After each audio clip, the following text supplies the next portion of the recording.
The bombshell announcement comes just 24 days after President Joe Biden's debate performance triggered a panic within the Democratic Party. For weeks, the 81-year-old president was defiant, refusing to drop out, even as a growing number of Democrats called on him to withdraw his name.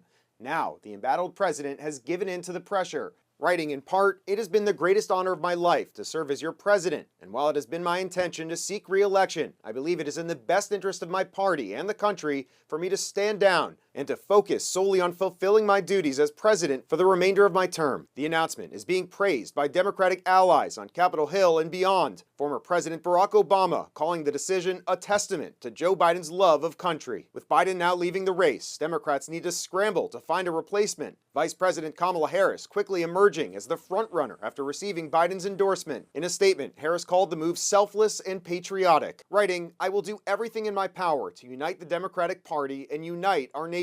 She's going to be incredibly public and very, very active privately. The decision on a replacement for Biden atop the party's ticket will be up to delegates at the Democratic National Convention. Biden's delegates will now be free to decide as they please. She is going to be working the phones to all of the state delegations, even down to the individual delegates.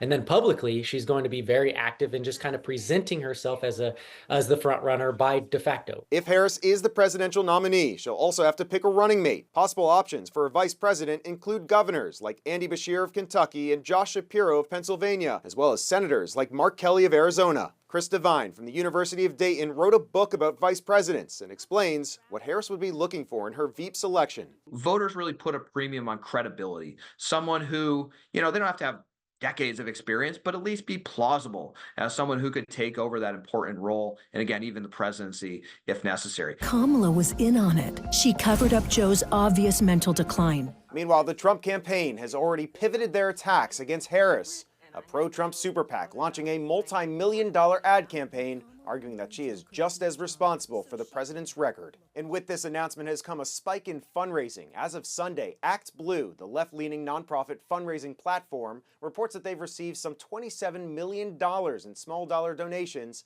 for Vice President Harris's presidential campaign. In Washington, this is Koslof, Spectrum News.